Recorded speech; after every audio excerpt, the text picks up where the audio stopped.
بسم الله الرحمن الرحيم. اولا تنهنئ نفسي وتنهنئ جميع مكونات ديال فريق نجم اسفي على هذا الصعود. الحمد لله الهدف يعني تحقق بعد ما حطينا واحد البرنامج رفقة المكتب المسير في البدايه ديال الموسم. كان برنامج ما سميناش برنامج الصعود وانما سميناه برنامج ديال التحدي.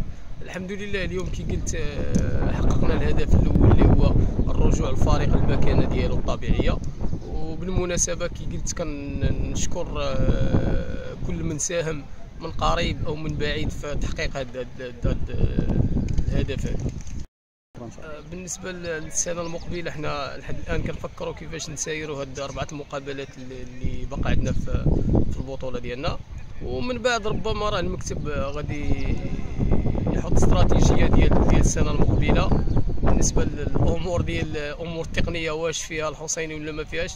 لحد الان كي قلت باقي المكتب هو اللي غادي يتكلم في هذه المساله هذه.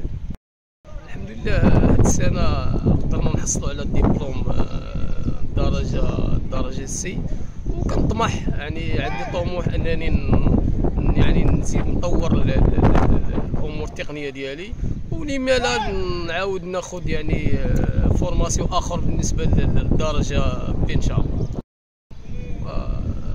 ربما هو ما كاينش شي سر، ولكن كاين الحمد لله كاينه ناس اللي كتحب الخير لهذه المدينه، وكاينه ناس كي قلت اللي الهم ديالها والشغل ديالها الشاغل انها يعني تخدم الرياضه وخصوصا في هذيك المنطقه. ربما الامور اللي كيخلونا نزيدو نخدموا اكثر هو التهميش لهذيك المنطقه. صراحه كتشوف التهميش وكتشوف اشياء اللي ما كتزيد الا تقويك. وربما كي قلت المنطقه ديال خصوصا جنوب اسفي دائما كنا كنقولوا على انه يعني فيه كنز، فيه ذهب فيه، ولكن للاسف مازال يعني كي قلت تيتهمش، مازال تتهمش هذيك المنطقه هذه. المشكل ديال التدريب في ملعب كاريان وفي النخيل، كتلعبوا في التراب وكتستقبلوا في ربما من الحويجات اللي ركزنا عليها في البدايه ديال السنه اننا ربما هاد الاشياء هذه ما نبقاوش نتكلموا عليها، لان كل ما تكلمنا عنها ربما غادي يتاثر علينا وغادي تخلينا نرجعوا للور. فكي قلت حنا تحدينا هاد الحويجات هادو، تحدينا ان الواقع ديالنا صعيب، تحدينا ان المسؤولين ما قلت ما كيدعموش هذيك المنطقه ديال الجنوب.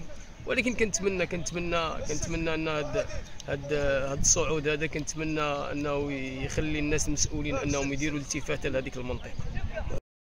بصراحه ربما الدعم اللي لقيناه خصوصا هذه السنه هذه ربما تيبشر بالخير على ان النجيمه غادي ترجع للمكانه ديالها وغترجع للمجد ديالها.